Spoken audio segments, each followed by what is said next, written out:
Dia seorang sosok yang menurut saya ada 3 ya. Sosok yang cerdas, berani, dan jujur ya. Tidak ada satupun yang bisa menggoyahkan seperti selama ini. Dia kan udah menteri nih.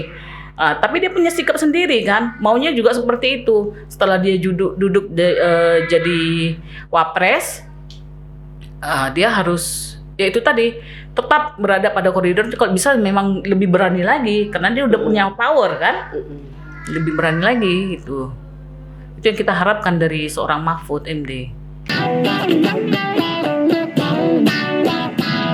Halo teman-teman semua, jumpa lagi kita di Parintal Official Channel yang berbicara, ngobrol, diskusi tentang lingkungan hidup, tentang kemanusiaan, tentang penegakan hukum, dan hal-hal yang menarik yang juga sekarang sedang hit atau boleh kita bahas.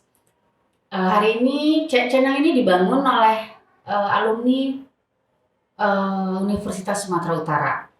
Jadi kita pernah kuliah tapi dulu. Hari ini ya seperti biasa, saya Baby ditemani dengan si saya cantik. Erna. Terima kasih Kak, Kak juga cantik. Soalnya jarang yang muji kita ya. Iyalah, kita harus muji diri sendiri ya. Benar. Jadi hari ini kita ngobrol tentang apa? Masih bukan tahun politik lagi, hari-hari politik udah. Iya. Karena waktunya udah menghitung mundur semuanya. Iya, hitungan hari ya. Iya, betul. Jadi kita di sini mau kasih gambaran-gambaran tambahan lagi setelah yang kemarin-kemarin, mau kasih informasi, mau kasih pertimbangan-pertimbangan buat teman-teman pemilih ya. Iya, yang mungkin masih mencari-cari kira-kira gimana ya, kira-kira siapa ya, kira-kira apa ya. Jadi hari ini kita bicara tentang apa? Kita hari ini bicara tentang politik dan kita kerucutkan ke salah satu calon wakil presiden, yaitu Pak Profesor Mahfud MD. Nah, salah satu calon wakil presiden yang cara kampanyenya nggak hingar-bingar gitu, ya kan? Duduk berbicara, ngobrol, lebih ke kuliah kecil gitu. Tapi setiap ngomong dengan bapak itu gitu, atau lihat kampanye-kampanye di mana-mana, selalu ada ilmu yang nambah. Tambahan ilmu. Iya, nggak cuma sekedar yel-yel gitu kan. Jadi siapa nih narasumber yang kita undang hari ini? Iya, pasti kompeten seperti biasa. Biar narasumbernya memperkenalkan diri ini. Ya kita suruh aja biar kerja dia ya. Oke, terima kasih Kak Erna, Kak Wiwit. Selamat siang lah ya, selamat siang. Oke, perkenalkan nama saya Junita Sianturi. Saya dari media, diundang oleh Parintal Official Channel untuk membahas satu topik. Udah pernah diundang sebelumnya tapi saya tolak karena kenapa narasumbernya kayaknya kurang pas di hati ya. Tapi kali ini saya tertantang. Kita undang juga waktu itu ya, tapi tidak bersedia ya. Tidak bersedia. Jadi memberikan testimoni terhadap salah satu calon. Karena yang dibahas itu adalah satu figur yang menurut saya juga menarik. Jadi saya mau gitu. Untuk saat ini ya. Dan ini Kak Junita ini adalah berarti mewakili wartawan senior ini ya. Jadi kita akan meminta pandangannya Pak Mahfud MD di mata seorang wartawan senior. Iya. Gimana sih cara komunikasinya dengan wartawan atau aspek-aspek lain dari pandangan jurnalis senior ini? Itu dia pandangan saya. Karena dia kalau dari sisi politis, saya justru menganggap dia bukan seorang politikus yang hebat-hebat benar gitu. Tetapi dari seorang akademisi, dia sungguh luar biasa pengetahuannya, ilmunya. Dia memang benar-benar seorang intelektual yang berkarakter dan berkarisma. Itu menurut pandangan saya ya.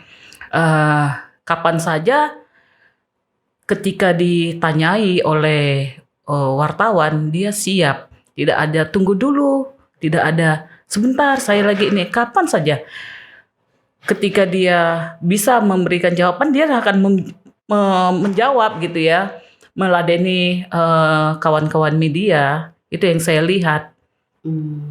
Gitu. Kalau misalnya informasi yang disampaikan itu gimana? Nah, Apakah konsisten? Apakah terakhir ini memang tahun Diragukan 2023 banyak kejutan yang dibikin oleh Profesor Mahfud MD ini ya. Di antaranya apa? Itu masalah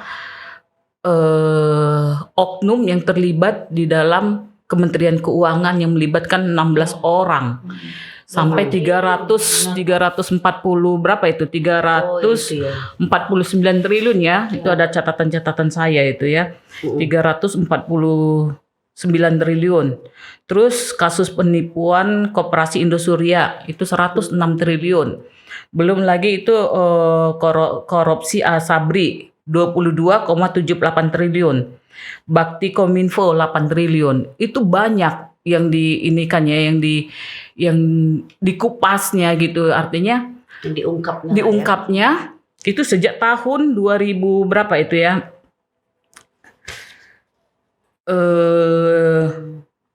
Kok hilang dia? Sejak dia menjabat gitu ya, sejak dia menjabat. Itu banyak yang udah diungkapnya. Terakhir ini tentang Onjol dan Sambo.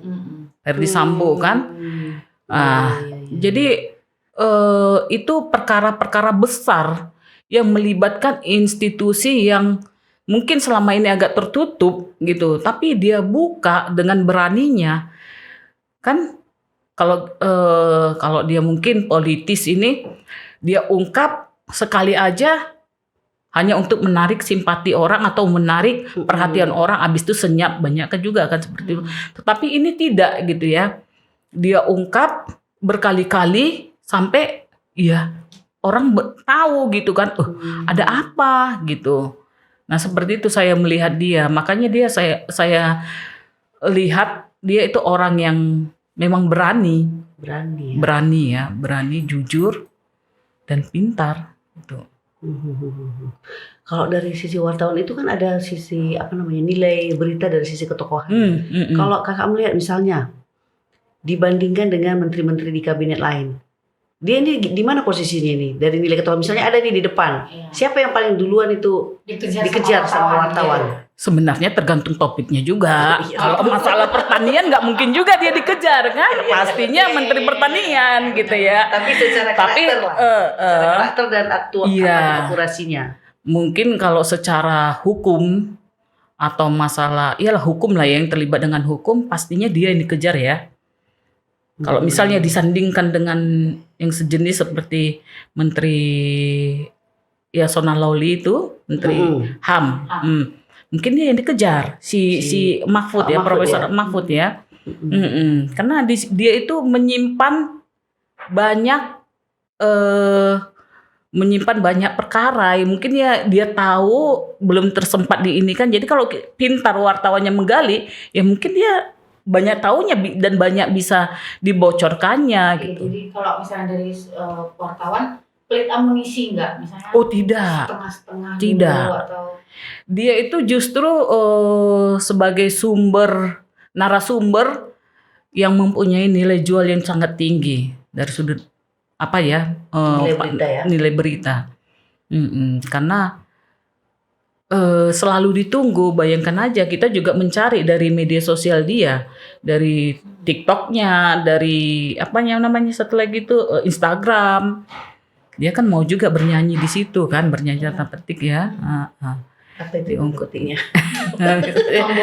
Membocorkan rahasia gitu ya, seperti kasus yang Kementerian Keuangan itu kan, atau dari masalah kasus Sambo itu kan, dia kan juga mengetahuinya dari situ kan. Waktu itu dia masih di Tanah Suci di Mekah, tapi dia lihat perkembangan di Indonesia. Ini dia melihat ada keganjilan dari sudut pandang dia sebagai orang hukum.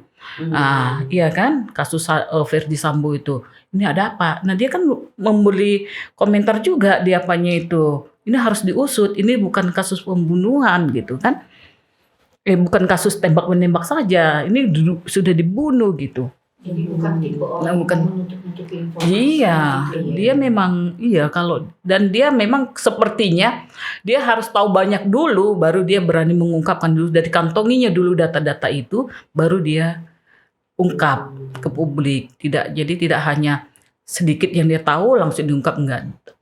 Menurut pandangan saya ya, dia simpan dulu bukti-bukti ini, dia cari, dia gali. Nah sudah banyak dia ini kan baru dia nyanyi. Jadi dia mengungkap kebenaran gitu. Nah, ketika mendengar atau menonton Pak Mahfud dicalonkan sebagai salah satu cawapres, apa reaksi kakak di situ? Saya senang gitu ya. Artinya ada peningkatan dari seorang menteri menjadi seorang wakil presiden. Nah, tetapi prinsipnya saya senang lah ya, dia menjadi wakil presiden. Nah, kalau bisa pun dia harus menjadi presiden juga gitu ya kan. Dia yang jadi presiden baru Ganjar yang jadi wakil. Tetapi karena dia tidak berkecimpung di politik, jadi dia belum pernah menjadi pemimpin, kepala daerah pun belum pernah. Dia masih jadi menteri dan anggota DPR kan. Jadi syarat itu belum terpenuhi ya, secara administrasi dia belum terpenuhi.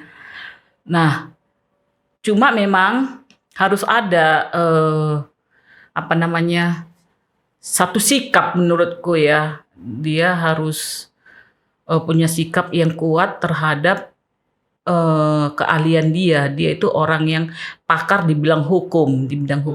Jadi masalah-masalah hukum nanti kalau bisa itu memang ditangani dia gitu. Jadi presiden pun tidak terlalu bisa ikut campur tangan. Jadi dia bisa meneruskan perjuangan dia atau sikap dia selama ini yang sudah bersikap berani, jujur dan cerdas itu tadi kan.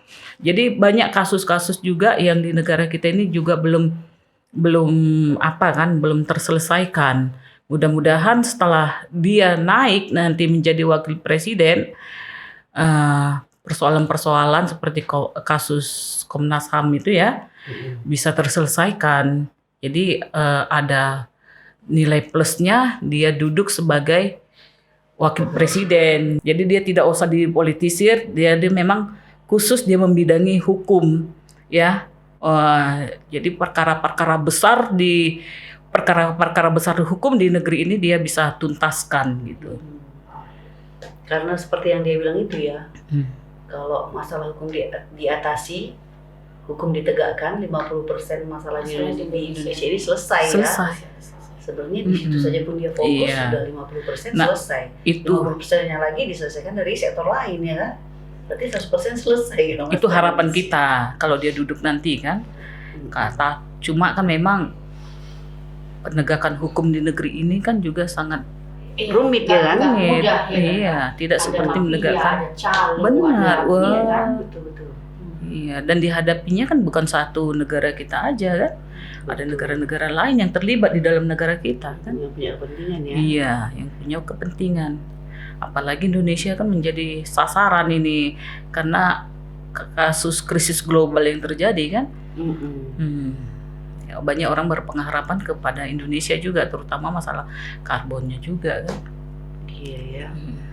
Berarti banyak harapan kita ya sama Pak Mahfud ini ya. Iya. Dia berhasil ya. Ya begitu, dia memang harus ya kuat juga pengikut-pengikutnya, artinya yang orang-orang yang duduk bersama dengan dia, yang mendampingi dia selama ini juga harus mengingatkan dia ketika dia duduk nanti. Jadi malah jadi iya, kan banyak juga ketika orang kita mendukung seorang, setelah orang yang duduk, yang mendukung ini akhirnya malah jadi calon lah, jadi itu dia kan, jadi laskarnya lah gitu kan. Padahal kan tetaplah dia harus jadi kacamata bagi yang informan bagi Profesor Mahfud kan. Artinya kan kalau dia turun tetap dia pada posisinya, iya kan, dia Pak di sana ada ini, Pak seperti ini, dia menampung. Karena kalau sendiri profesor nggak bisa kan, nggak mungkin.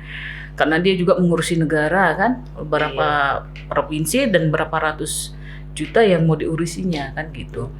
Jadi seperti itu. Jadi dia harus jangan juga udah targetnya udah tercapai nih. Jangan juga naik nih, udah gitu. Naik ya kan, nanti aja. Harapan dari sisi wartawan. Iya, jangan ini jadi jangan mundur dia dari sikap dia selama ini sebagai seorang Mahfud MD gitu loh, profesor gitu. Dia memang harus tetap pada prinsip dia. Tidak ada satupun yang bisa menggoyahkan seperti selama ini. Dia kan udah menteri nih. Tapi dia punya sikap sendiri kan, maunya juga seperti itu. Setelah dia duduk jadi wapres, dia harus ya itu tadi tetap berada pada koridor. Kalau bisa memang lebih berani lagi, karena dia udah punya power kan, lebih berani lagi gitu. Itu yang kita harapkan dari seorang Mahfud MD. Jadi tidak ada yang berani menggeser-geser dia ini. Berarti dia juga harus memilih orang-orang yang tepat juga di sekitarnya ya. Iya, benar. Jadi kakak udah menentukan pilihan? Masih setengah-setengah sih, masih setengah-setengah. Fair ini ya. Iya, benar. Ini kita kan bukan di bukan kampanye ya. kita memberikan pendidikan politik juga ya. Iya. Jangan ada dusta di antara kita.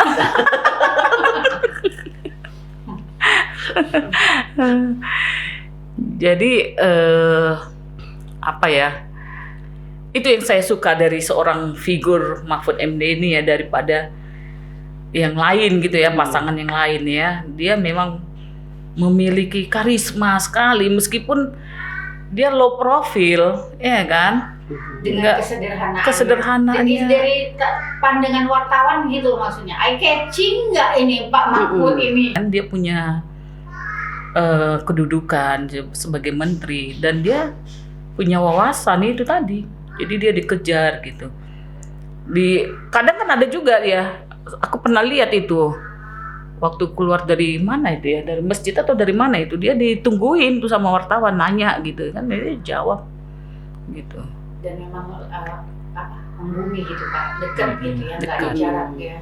Tidak ada juga kita dengar dia mengintimidasi media wartawan. Dan bahasa dia kan bahasa santun, nggak ada pernah mau memaki, marah.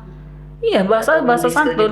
Nah seperti iya, kita lihat aja lah ya. Udah musim kampanye kan, udah mau selesai juga kampanye. Dia seperti memberikan kuliah aja. Itu orang yang memang bukan politikus murni ya. Aku melihat dia seperti itu.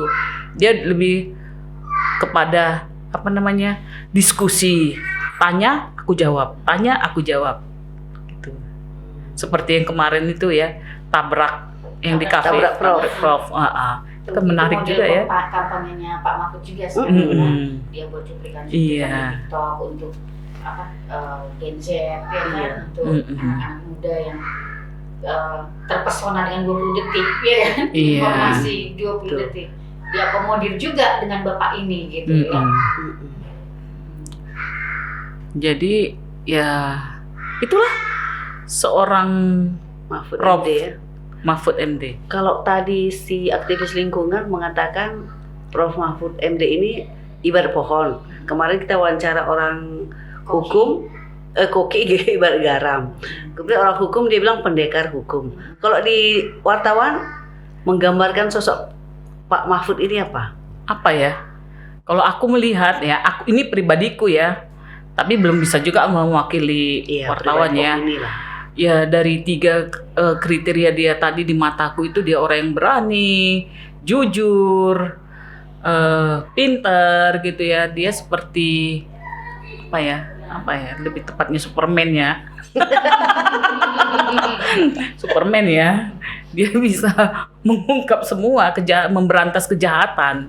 Superman kan seperti itu, memberantas kejahatan. Dan dia memang tidak semua hal yang terkecil kan, masing-masing kan ada bidangnya ya. Kalau Superman itu kan di rap-rapnya aja semua ya kan. Yang siapa yang berbuat jahat dia ini, kayak Mahfud juga seperti itu juga. Dia mengungkap, tapi meskipun eksekusinya mungkin ada institusi yang lain ya kan, tapi dia berani mengungkap kebenaran. Seperti itu. Berarti besar sekali ya harapan kita ya. Duh, kalau Pak Mahfud menonton podcast ini, besar sekali harapan kita untuk beliau ya. Ya, semoga dia nonton inilah ya kan. Terus dicarinya siapa itu Bu Junita itu ya kan. Terus saya jadi pembisiknya. Menarik ini udah bermacam sisi nih dari sisi wartawannya. Kita udah dapat gambaran-gambaran. Gambaran. Ternyata friendly sekali dengan wartawan ya Kak ya. Nggak jarak di Jakarta juga kita lihat gimana. Kemarin juga di Tabrak Prof ya kita lihat ya. Ya langsung aja di situ hanya nggak ada berjarak pun sama sekali ya. Pas Pampres juga bisa dibilang diabaikan lah udah ya kan. Jadi benar-benar memang mau dekat dan mau tahu. Kalau udah dekat kan Berarti, bisa lebih tahu gitu ya. Berarti kan masyarakat bebas mengungkapkan isi hatinya kan. Iya benar-benar. Seperti itu. Oke lah. Oke itu perbincangan perbincangan singkat tapi dalam dan calon wakil presiden dari sisi wartawan Kak Junita Sianturi. Kita tutup Oke. siang ini. Ke sana. Halo kawan-kawan, itu tadi masukan-masukan informasi dan bisa membuat pertimbangan-pertimbangan buat kita semua untuk 14 Februari. Kita jumpa lagi di diskusi-diskusi yang lain yang pasti juga akan lebih menarik. Salam dari kami, saya Baby. Saya Erna. Salam Salam lestari. Lestari.